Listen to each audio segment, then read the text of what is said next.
عبداللہ کے بارے میں نائمہ کے جو جذبات تھے وہ فاریہ کے لیے کسی انکشاف کی حیثیت نہیں رکھتے تھے۔ عبداللہ کا پچھلے کئی مہینوں سے نائمہ کے نانا اسماعیل صاحب کے پاس آنا جانا تھا۔ 3 افراد پر مشتمل اس چھوٹے سے کنبے سے عبداللہ کی ملاقات کچھ عرصے قبل اس وقت ہوئی تھی جب اسماعیل صاحب اپنی بیٹی آمنہ اور نواسی نائمہ کے ہمراہ عمرہ ادا کرنے مکہ مکرمہ گئے تھے۔ عمرہ ادا کرنے کے بعد وہ اپنی فیملی سے بچھڑ گئے تھے۔ عبداللہ نے اس وقت ان کی مدد کی اور اس جگہ تک ان کی رہنمائی کر دی تھی جہاں ان کی بیٹی اور نواسی ان کا انتظار کر رہی تھی۔ یہ ساری باتیں فاریہ کے علم میں نائمہ ہی کے ذریعے آئی تھیں۔ واپس آ کر انہوں نے عبداللہ سے رابطہ قائم رکھا اور کئی دفعہ اسے اپنے گھر پر بلایا تھا۔ فاریہ نائمہ کی سہیلی ہی نہیں، اس چھوٹے سے کنبے کی ایک فرد کی طرح تھی، اس لیے وہ بھی عبداللہ سے اچھی طرح واقف ہو چکی تھی۔ نائمہ کے برعکس فاریہ ایک مذہبی ذہن رکھتی تھی۔ دیگر نوجوانوں کی طرح اس کے ذہن میں بھی بہت سے سوالات تھے۔ اسماعیل صاحب جب عبداللہ سے باتیں کر رہے ہوتے تو وہ بھی کبھی کبھار جا کر بیٹھ جاتی اور عبداللہ سے اپنے ذہن میں پیدا ہونے والے سوالات کا جواب حاصل کرتی۔ وہ عبداللہ کی شخصیت اور شرافت سے بھی بے حد متاثر تھی۔ عبداللہ کے لہجے کا ٹھہراؤ، گفتگو میں متانت، نگاہوں میں حیا اور انداز و اطوار میں شائستگی وہ چیزیں تھیں جو اسے اس کی عمر کے لوگوں سے بہت مختلف بناتی تھیں۔ ان سب سے بڑھ کر عبداللہ کا علم بہت متاثر کن تھا جو اس کی عمر کے اعتبار سے بہت زیادہ تھا۔ ان سب چیزوں کے بنا پر فاریہ عبداللہ کی بہت عزت کرتی تھی، تاہم نائمہ کا معاملہ اس کے برعکس تھا۔ اپنی مذہب بیزار طبیعت کی بنا پر اسے اول دن ہی سے عبداللہ کی باتوں میں کوئی دلچسپی نہ تھی۔ اس پر مستزاد ابتدا ہی میں پیش آنے والا ایک واقعہ تھا، فاریہ جس کی گواہ بھی تھی اور کسی درجے میں ذمہ دار بھی۔ اس واقعے نے نائمہ کے دل میں عبداللہ کے حوالے سے وہ درار ڈال دی جو آنے والے دنوں میں ایک وسیع خلیج میں تبدیل ہو گئی۔ یہ واقعہ اس وقت پیش آیا جب فاریہ اور نائمہ کی ایک مشترکہ سہیلی کرن نائمہ کے گھر آئی ہوئی تھی۔ کرن انٹرمیڈیٹ کی تعلیم کے زمانے میں فاریہ اور نائمہ کی دوست بنی تھی۔ وہ تھی تو دراصل نائمہ کی ہم ذوق اور اسی کی دوست، مگر نائمہ کے تعلق سے فاریہ سے بھی اس کا ملنا جلنا ہو گیا۔ کرن کے والد ایک کالج میں فلسفے کے پروفیسر تھے۔ وہ مذہب اور اہل مذہب کے سخت خلاف تھے۔ ان کے زیر اثر ان کی بیٹی کرن بھی ایسے ہی خیالات رکھتی تھی اور بڑے فخر سے ان کا اظہار بھی کرتی تھی۔ نائمہ کے لیے تو اس میں خیر کوئی مسئلہ نہیں تھا، لیکن فاریہ کو یہ باتیں بالکل پسند نہیں آتی۔ بات اگر کچھ مذہبی لوگوں کے منفی رویوں پر تنقید کی ہوتی تو فاریہ کو کوئی مسئلہ نہیں تھا، مگر کرن مذہبی اعمال تو کجا اعتقادات کو بھی اہمیت نہیں دیتی تھی۔ انٹر کے بعد کرن الگ کالج میں پڑھنے لگی، جبکہ نائمہ اور فاریہ ساتھ ہی رہے۔ کالج کے بعد فاریہ نے کرن سے ملنا جلنا باقی نہیں رکھا تھا، لیکن نائمہ سے کرن کے تعلقات باقی رہے اور وہ دونوں کبھی کبھار ملاقات کر لیتی تھی۔ پھر ایک روز نائمہ نے فاریہ کو بتایا کہ کرن کے والد اپنی فیملی کو لے کر ایک مغربی ملک میں شفٹ ہو رہے ہیں۔ جانے سے قبل کرن ان سے ملنے آ رہی ہے، اس لیے وہ بھی اس کے گھر آ جائے۔ چنانچہ فاریہ بھی اس کے گھر آ گئی تاکہ کچھ پرانے دنوں کے حوالے سے گپ شپ ہو جائے اور وہ کرن کو الوداع بھی کہہ سکے۔ یہ ملاقات اس پہلو سے بہت اچھی رہی کہ پرانی کلاس فیلو سے ملاقات ہو گئی، لیکن فاریہ کے لیے کرن سے ملنا کئی پہلوؤں سے بڑا تکلیف دہ تھا۔ اسے پہلا جھٹکا تو کرن کو دیکھ کر ہی لگا۔ اسے دوپٹے کا بے وزن کپڑا ہمیشہ ایک بوجھ لگتا تھا۔ کالج میں یہ بوجھ وہ کسی نہ کسی طرح ڈھو رہی تھی، مگر اب اس نے یہ بھاری بوجھ اپنے کندھوں سے اتار پھینکا تھا۔ کپڑے جدید فیشن کے مطابق اور تراش خراش میں ان تمام ہتھیاروں سے لیس تھے جو صنف مخالف کے دل و دماغ میں تہلکہ مچا دیتے۔ جب گفتگو شروع ہوئی تو فاریہ کے لیے اس وقت صورتحال بڑی تکلیف دہ ہو گئی جب کرن نے حسب عادت مذہب کا مذاق اڑانا شروع کر دیا۔ وہ اپنی گفتگو میں مغربی ممالک میں رہن سہن کی بہت تعریف کر رہی تھی، پھر بغیر کسی وجہ کے یہ تعریف اس وقت مذہب پر تنقید میں تبدیل ہو گئی جب کرن نے کہا، یار مغرب نے یہ ساری ترقی مذہب اور خدا کے تصور سے نجات پا کر حاصل کی۔ نائمہ نے اس کی تائید کرتے ہوئے کہا، تم بالکل ٹھیک کہہ رہی ہو۔ کرن نے کہا، پتہ نہیں ہمارے ہاں وہ وقت کب آئے گا جب لوگ ایسے فرسودہ تصورات سے نجات حاصل کریں گے۔ میں تو ایک مغربی اسکالر کی اس بات پر یقین رکھتی ہوں کہ نسل انسانی تب تک آزاد نہیں ہو سکتی جب تک خدا کو دیے ہوئے اپنے اختیارات واپس نہیں لے لیتی۔ کرن نے ترقی کے ساتھ آزادی کو بھی ایک بے خدا زندگی کا فیض ثابت کرتے ہوئے کہا تو فاریہ سے رہا نہ گیا۔ یار کرن، تم پتہ نہیں کس طرح کے انسان ہو۔ خدا ایک زندہ ہستی ہے جسے فلسفیانہ موشگافیوں سے ختم نہیں کیا جا سکتا۔ کرن نے شفقت آمیز لہجے میں فاریہ کو سمجھایا، تم معصوم ہو فاریہ، تمہیں نہیں معلوم کہ خدا کا تصور انسانوں کی ایجاد ہے۔ اور پھر اپنے دعوے کی تائید میں ایک شعر پڑھا، خدا کو اہل جہاں جب بنا چکے تو نیاز، پکار اٹھے خدا نے ہمیں بنایا ہے۔ کرن کا شعر پوری طرح ختم بھی نہ ہوا تھا کہ دروازے کی گھنٹی بجی۔ فاریہ جس کے لیے اس نشست میں بیٹھنا اب مشکل ہو چکا تھا، وہ تیزی سے اٹھتے ہوئے بولی، میں دیکھتی ہوں باہر کون ہے۔ فاریہ نے دروازہ کھولا تو باہر عبداللہ کھڑا ہوا تھا۔ فاریہ کو دیکھ کر وہ حسب عادت مسکرایا اور اپنے مخصوص ٹھہرے ہوئے لہجے میں بولا، السلام علیکم فاریہ، آپ خیریت سے ہیں؟ پھر اس کے جواب کا انتظار کیے بغیر اپنے آنے کا مقصد بیان کرتے ہوئے بولا، مجھے اسماعیل صاحب سے ملنا ہے، کیا وہ گھر پر ہیں؟ اس وقت اسماعیل صاحب گھر پر نہیں تھے۔ فاریہ کو یہ بھی معلوم تھا کہ وہ آمنہ بیگم کے ساتھ باہر گئے ہیں اور رات سے پہلے نہیں آئیں گے، مگر اس وقت وہ کرن کی ناک توڑنا چاہتی تھی اور ناک توڑنے والا شخص اس کے سامنے کھڑا تھا۔ یہ ممکن نہیں تھا کہ وہ عبداللہ کو باہر سے لوٹا دیتی۔ اس نے عبداللہ کو اندر آنے کا اشارہ کرتے ہوئے کہا، عبداللہ بھائی وہ تو گھر پر نہیں ہیں لیکن تھوڑی ہی دیر میں آ جائیں گے، اس وقت تک آپ اندر آ کر انتظار کر لیجئے۔ عبداللہ نے ایک لمحے کے لیے سوچا، پھر اس کی رہنمائی میں چلتا ہوا ڈرائنگ روم تک آ گیا۔ اسے اندر آتا دیکھ کر نائمہ نے تیزی سے دوپٹہ سر پر رکھا، البتہ کرن حسب سابق بے تکلفی سے ہی بیٹھی رہی۔ فاریہ نے اس کا تعارف کرن سے کراتے ہوئے کہا، یہ عبداللہ بھائی ہیں اور یہ کرن ہیں، ہماری سابقہ کلاس فیلو۔ پھر اس نے نائمہ کو مخاطب کیا جو اسے حیرت اور ناگواری کے ملے جلے تاثر کے ساتھ گھور رہی تھی، عبداللہ بھائی نانا ابو سے ملنے آئے تھے، وہ تو ہے نہیں، میں نے سوچا ان کے ساتھ ایک کپ چائے ہی پی لی جائے۔ فاریہ ایک لمحے کے لیے رکی اور شرارت بھرے انداز میں مسکراتے ہوئے نائمہ سے بولی، نائمہ مہمانوں کے لیے ذرا چائے تو بنا لاؤ۔ نائمہ فاریہ کی بات سن کر جھنجھلا اٹھی۔ اسے غصہ آ رہا تھا کہ جب نانا اور امی گھر پر نہیں ہیں تو فاریہ عبداللہ کو اندر لے کر کیوں آئی، اور وہ بھی اس وقت جب اس کی ایک پرانی سہیلی اس سے ملنے آئی ہوئی ہے۔ لیکن مروت اور لحاظ میں اس وقت وہ کچھ کہہ نہیں سکتی تھی۔ چاروں ناچار اسے اٹھنا پڑا۔ وہ جھلائے ہوئے انداز میں کچن کی طرف چلی گئی۔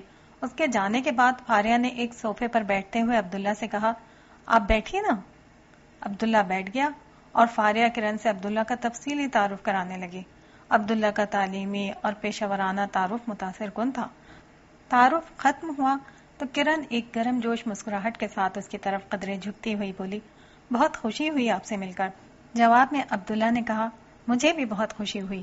یہ کہتے ہوئے عبداللہ نے نظر اٹھا کر کرن کی طرف دیکھا اور تیزی کے ساتھ نظر جھکا لی۔ اس کے بعد جب تک عبداللہ بیٹھا رہا اس نے نظر اٹھا کر کرن کو نہیں دیکھا۔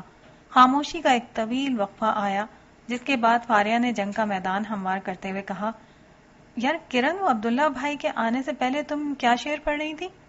کرن نے ایک لمحے کو رک کر غور سے عبداللہ کو دیکھا۔ وہ نظروں ہی نظروں میں عبداللہ کو تول رہی تھی۔ عبداللہ کے جھکے ہوئے سر نے اس کی ہمت بندھائی۔ اس نے پورے اعتماد کے ساتھ شعر دہرا دیا۔ اس کے خاموش ہونے پر فاریہ نے عبداللہ سے کہا، کرن کا خیال ہے کہ خدا کے تصور سے نجات حاصل کیے بغیر ترقی ممکن نہیں۔ کرن کو اپنی بات پر اس قدر اعتماد تھا کہ وہ عبداللہ کا جواب سنے بغیر بولی، مذہب پری ماڈرنزم میں کائنات کی توجیہ کا ایک طریقہ تھا، مگر اب جب سائنس کی ترقی نے ہمیں بتا دیا ہے کہ یہ کائنات کن فزیکل لاز کی بنیاد پر چل رہی ہے، ہمیں کسی خدا کو ماننے کی ضرورت نہیں ہے۔ کرن کے لہجے میں تحکم اور اعتماد کمال درجے کو پہنچا ہوا تھا۔ اس کے جملوں میں موجود پری ماڈرنزم کے الفاظ یہ بتا رہے تھے کہ وہ انکار خدا کی فکری روایت سے واقف تھی۔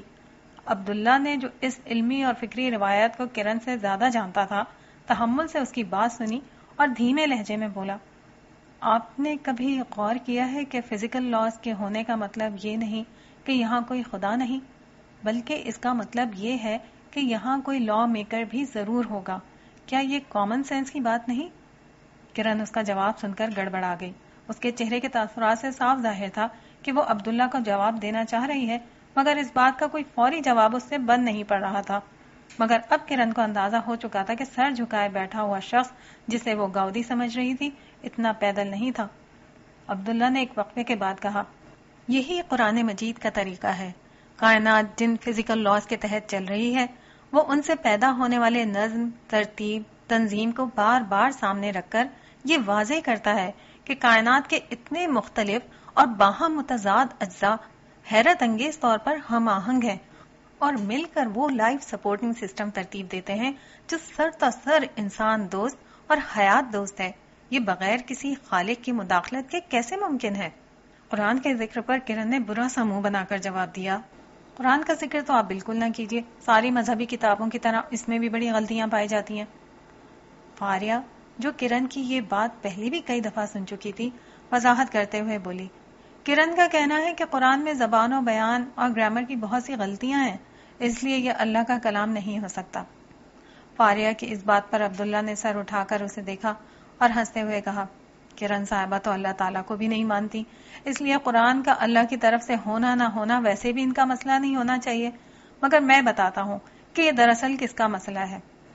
یہ مسئلہ دراصل اسلام مخالف مستشرقین کا ہے، جو اللہ کو تو مانتے ہیں مگر قرآن کو اللہ کا کلام نہیں مانتے. مگر ایسی باتوں کی کمزوری تو 2 منٹ میں واضح ہو سکتی ہے. فاریہ نے اشتیاق کے ساتھ کہا، وہ کیسے؟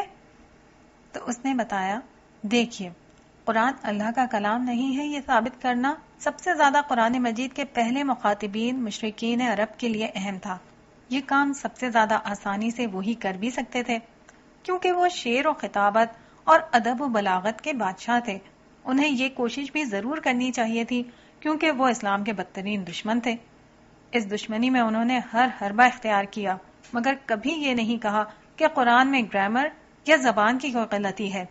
سوال یہ ہے کہ اگر قرآن میں کوئی غلطی وہ لوگ دریافت نہیں کر سکے تو پھر سینکڑوں سال بعد پیدا ہونے والے لوگ کیسے قرآن کی غلطی نکال سکتے ہیں؟ یہ تو ایسے ہی ہے جیسے اردو یا فارسی زبان بولنے والا کوئی شخص گرامر کی کتابوں سے انگریزی سیکھے اور پھر دنیا کو یہ بتائے کہ اس نے شیکسپیئر کے کلام میں غلطیاں نکال لی ہیں، یا پھر کوئی انگریز اردو سیکھ کر دنیا کو بتائے کہ کلام غالب میں فلاں غلطیاں پائی جاتی ہیں. یاد رکھیے، کلاسیکل لٹریچر سے زبان کے قواعد وجود میں آتے ہیں. قواعد کی بنیاد پر ان کو پرکھنا سطحی انداز فکر کی دلیل ہے. یہی سبب ہے کہ جو غلطیاں مستشرقین قرآن میں نکالتے ہیں وہ کسی ناواقف شخص کو تو کچھ متاثر کر سکتی ہیں، لیکن زبان و بیان کا اچھا ذوق رکھنے والا کوئی شخص ان سے پہلے کبھی متاثر ہوا ہے نہ آئندہ ہو سکتا ہے، اس لیے کہ یہ سارے اعتراضات بچکانہ نوعیت کے ہیں. پھر اس نے ایک اور آسان مثال سے اپنی بات کی وضاحت کی. عربی گرامر کی بنیاد پر قرآن میں غلطیاں نکالنا ایسا ہی ہے جیسے میڈیکل کی کسی کتاب میں کسی انسانی عضو کے کچھ فنکشنز لکھے ہوں، پھر تحقیق سے معلوم ہو کہ یہ عضو ایک اور کام بھی کرتا ہے. اب صحیح رویہ تو یہ ہوگا کہ اس عمل یا فنکشن کو میڈیکل کی کتاب میں لکھ دیا جائے، نہ کہ میڈیکل کی کتاب کو بنیاد بنا کر یہ کہا جائے کہ فلاں عضو میں ایک غلطی دریافت ہو گئی ہے. عبداللہ بول رہا تھا اور کرن کے چہرے پر ایک رنگ آ رہا تھا اور ایک جا رہا تھا. عبداللہ نے اس کے مبلغ علم کا منبع بھی واضح کر دیا تھا اور اعتراض کا ایک واضح جواب بھی دے دیا تھا. اسی دوران میں نائمہ چائے کی ٹرے اٹھائے کمرے میں داخل ہوئی. اسے اندر آتا دیکھ کر فاریہ نے کہا، بعض لوگوں کا خیال ہے کہ دنیا میں جو ظلم، ناانصافی، حادثات اور سانحات پائے جاتے ہیں وہ اس بات کو ماننے کی اجازت نہیں دیتے کہ اس دنیا کا کوئی خالق و مالک ہے. نائمہ چائے رکھ کر خاموشی سے بیٹھ گئی. اس کے چہرے پر تناؤ تھا، وجہ صاف ظاہر تھی. یہ اعتراض نائمہ کا تھا. عبداللہ نے بدستور جھکے ہوئے سر اور دھیمے لہجے کے ساتھ کہا، یہ دنیا کو آخرت کے بغیر دیکھنے کا نتیجہ ہے. اللہ تعالیٰ کے نزدیک اصل دنیا اور اصل زندگی آخرت کی ہے، جبکہ یہ عارضی اور فانی دنیا تو اس نے صرف امتحان کے لیے بنائی ہے. اس مقصد کے لیے یہاں انسان کو اختیار و آزادی دی گئی ہے. اس اختیار سے ظلم وجود میں آتا ہے. اسی طرح امتحان کی غرض سے سانحات و حادثات بھی ہوتے رہتے ہیں. یہ بھی امتحان کی غرض سے دنیا میں رکھے گئے ہیں، مگر یہ حقیقت کا صرف ایک پہلو ہے. اس دنیا میں سانحات سے زیادہ انعامات اور مہربانیاں ہیں. انسان کو دونوں طرف دیکھنا چاہیے. نعمت پر شکر اور مصیبت پر صبر کرنا چاہیے. جنت اسی کا بدلہ ہے. نائمہ خاموشی سے سنتی رہی. اس کے اعتراضات کی عمارت برسا برس میں تعمیر ہوئی تھی. عبداللہ کے چند جملوں کا اس پر کوئی اثر نہیں ہوا. البتہ کرن نے نائمہ کی طرف سے عبداللہ کا جواب دینا ضروری سمجھا. وہ نائمہ کی طرف دیکھتے ہوئے بولی، یہ جنت بھی ایک اور خیالی تصور ہے، مذہبی یوٹوپیا. بھئی یہی وہ باتیں ہیں جو ہمیں دنیا میں ترقی سے محروم رکھے ہوئے ہیں. آخرت اور خدا کی باتیں کر کے ہم لوگوں نے مذہب کو افیون بنا لیا ہے اور اپنی صلاحیتوں کا استعمال کرنا چھوڑ دیا۔ کرن نائمہ سے حمایت کی طلبگار تھی، مگر نائمہ دل سے اس سے متفق ہونے کے باوجود خاموش رہی۔ وہ عبداللہ کے سامنے کچھ بولا نہیں جا رہی تھی۔ نائمہ کے بجائے عبداللہ نے اس کی بات کا جواب دیتے ہوئے کہا، جو لوگ ایسا کرتے ہیں وہ غلط کرتے ہیں، مگر اللہ تعالیٰ تو یہ بات نہیں کہتے کہ اپنی صلاحیت استعمال نہ کرو۔ وہ تو دنیا کے بارے میں بھی اسباب اکٹھا کرنے کا کہتے ہیں، اور اس سے بڑھ کر جنت کے متعلق بھی بتاتے ہیں کہ اس میں داخل ہونے کے لیے ضروری ہے کہ انسان راہ خدا میں جدوجہد کرے۔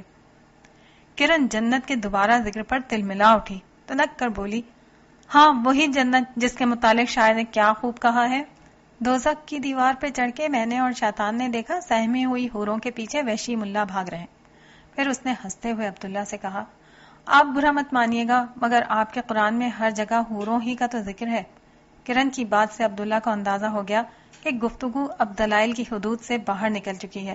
اس نے متانت سے کہا، آپ کی معلومات درست نہیں ہے۔ قرآن مجید کی 6236 آیات میں صرف 4 مقامات پر حوروں کا لفظ آیا ہے، مگر اس بات کو جانے دیجیے، اہم بات یہ ہے کہ ہمیں ہر حال میں تہذیب اور شائستگی کا دامن تھامے رہنا چاہیے۔ عبداللہ کا اشارہ کرن کے سنائے ہوئے شعر کی طرف تھا۔ اس پر کرن نے تند و تیز لہجے میں طنز کرتے ہوئے کہا، جی شائستگی اور تہذیب کا یہ درس آپ پہلے ذرا ملاؤں کو سکھا دیں، جو اپنے سے مختلف نقطہ نظر کے لوگوں کو کافر اور واجب القتل قرار دیتے ہیں، جو خود کو سرتاسر حق اور اپنے سوا ہر ایک کو سراپا باطل سمجھتے ہیں، جو اختلاف رائے برداشت کر سکتے ہیں، نہ کسی اور نقطہ نظر کے فرد کو جینے کا حق دینے کے لیے تیار ہیں، جو ان سے اختلاف کر دے بھوکے بھیڑیوں کی طرح ان کے پیچھے لگ جاتے ہیں، اور لگتا ہے کہ آپ مذہبی اختلاف میں ایک دوسرے کے خلاف لگائے گئے فتوے، اچھالے گئے کیچڑ، الزام و بہتان اور فرقہ وارانہ قتل و غارت گری سے واقف نہیں ہیں۔ عبداللہ نے اس کی تندی و تیزی کا جواب بہت نرمی اور شائستگی سے دیتے ہوئے کہا، جی مجھے معلوم ہے، میں سب جانتا ہوں، مگر ان کی غیر شائستگی سے میرے اور آپ کے لیے غیر شائستہ ہونے کا جواز پیدا نہیں ہو جاتا۔ دین میں معیار تو رسول اللہ صلی اللہ علیہ وسلم کی ذات والا صفات ہوتی ہے، اور میرے نبی صلی اللہ علیہ وسلم نے مجھے تہذیب اور شائستگی ہی سکھائی ہے۔ میں اس کا دامن کبھی ہاتھ سے نہیں چھوڑ سکتا۔ رہے عام انسان تو ان میں ہر طرح کے لوگ ہوتے ہیں۔ پچھلی امتوں میں تو مکمل گمراہی آ گئی تھی، ہمارے ہاں کم از کم ایک گروہ ایمان کی راہ پر اور اعلیٰ اخلاق کے راستے پر کھڑا ہو کر ہمیشہ سچائی کی طرف بلاتا رہے گا۔ ایسے لوگ آج بھی موجود ہیں، آپ ان کو کیوں نہیں تلاش کرتی؟ ہمیں رس چوسنے والی شہد کی مکھی کی طرح بننا چاہیے، جو پھولوں کی تلاش میں رہتی ہیں۔ گندگی کی مکھی بننا کسی اعلیٰ انسان کو زیب نہیں دیتا۔ کرن کے پاس ان باتوں کا کوئی جواب نہیں تھا، مگر اس کے چہرے کی بے پرواہی صاف بتا رہی تھی کہ اس پر عبداللہ کی کسی بات کا کوئی اثر نہیں ہوا۔ عبداللہ نے فاریہ سے مخاطب ہو کر کہا، یاد ہے فاریہ، پچھلے دنوں میں نے آپ کے ایک سوال کے جواب میں کہا تھا کہ ہم مسلمان سمجھتے ہیں کہ ہم صرف عمل کی آزمائش میں ہیں، فکر اور عقیدہ کا مشکل ترین امتحان صرف غیر مسلموں کا مقدر ہے۔ فاریہ نے سر ہلاتے ہوئے کہا، جی مجھے یاد ہے، آپ نے کہا تھا کہ ہم مسلمانوں کا اصل المیہ یہ ہے کہ ہم فکر و ایمان کے امتحان کو یہود و نصارہ کا مسئلہ سمجھتے ہیں، حالانکہ ہمارے لیے بھی یہ امتحان جاری ہے۔ دوسروں کے لیے اس کا مطلب ایمان قبول کرنا ہے، اور ہمارے لیے اس کا مطلب سچائی قبول کرنا ہے، مگر ہماری اکثریت اپنے مطلب کی حد تک سچائی قبول کرنے میں دلچسپی رکھتی ہے۔ جو سچائی ہمارے تعصبات کے خلاف ہو، ہمیں اس میں کوئی دلچسپی محسوس نہیں ہوتی، بلکہ اکثر تو ہم اس سچائی کے دشمن ہو جاتے ہیں۔ فاریہ کا اشارہ بالکل واضح تھا، مگر عبداللہ اب اس بحث و مباحثے کو ختم کرنا چاہتا تھا، اس لیے اس نے گفتگو کا رخ بدلتے ہوئے نائمہ سے پوچھا، اسماعیل صاحب کب تک آئیں گے؟ نائمہ نے کہا، وہ اور امی کام سے گئے ہیں، رات تک آئیں گے۔ نائمہ نے اصل بات بتا دی جو فاریہ نے چھپا لی تھی۔ عبداللہ یہ سنتے ہی کھڑا ہو گیا، اچھا تو میں پھر بعد میں آؤں گا، انہیں میرا سلام کہیے گا۔ فاریہ نے اسے روکتے ہوئے کہا، آپ چائے تو پی لیجئے۔ عبداللہ نے کہا، نہیں شکریہ، میں خواہ آپ لوگوں کی نشست میں مخل ہو گیا، معذرت چاہتا ہوں۔ اس نے نائمہ کی طرف دیکھ کر کہا، مگر وہ خاموش رہی۔ نائمہ کو اس بات کا سخت افسوس تھا کہ اس کی سہیلی کرن اس کے گھر آخری دفعہ ملنے آئی بھی تو اس کے لیے ایک ناگوار صورتحال پیدا ہو گئی۔ عبداللہ اٹھ کر کمرے سے باہر گیا تو فاریہ بھی اسے دروازے تک چھوڑنے باہر چلی گئی۔ اس کے جانے کے بعد کرن نائمہ سے بولی، یہ آدمی بظاہر تعلیم یافتہ ہے مگر اندر سے ایک جاہل مولوی کے سوا کچھ نہیں ہے. میں تو لحاظ کر گئی کہ تمہارا مہمان ہے، ورنہ ایسا مزہ چکھاتی کہ ہمیشہ یاد رکھتا. نائمہ عبداللہ اور کرن کی گفتگو کے بیشتر حصے میں موجود نہیں تھی، مگر فکری طور پر وہ کرن کی طرف ہی تھی، اس لیے اس نے کرن کی ہاں میں ہاں ملاتے ہوئے کہا، تم ٹھیک کہہ رہی ہو کرن، مذہب افیون کا نشہ بن کر ان لوگوں کی رگوں پہ میں اترا ہوا ہے. کرن نے معنی خیز انداز میں نائمہ سے سوال کیا، یار یہ صاحب ہیں کون اور تمہارے گھر کا رخ کیسے کر لیا؟ نائمہ نے ناگواری کے ساتھ جواب دیا، یہ میرے نانا کے چہیتے ہیں، انہی سے ملنے آتے ہیں. اس پر کرن نے بےہودہ انداز میں قہقہا مار کر کہا، مگر یار تم بچ کر رہنا، کہیں یہ اجٹ ملا ہماری حوروں سے زیادہ حسین نائمہ کے پیچھے نہ لگ جائے اور پھر تم اس سے سہمی سہمی نہ بھاگ رہی ہو. نائمہ نے کوئی جواب نہیں دیا، مگر چہرے کے تاثرات سے صاف ظاہر تھا کہ اس کے دل میں عبداللہ کے لیے ناپسندیدگی کے جذبات پیدا ہو چکے تھے.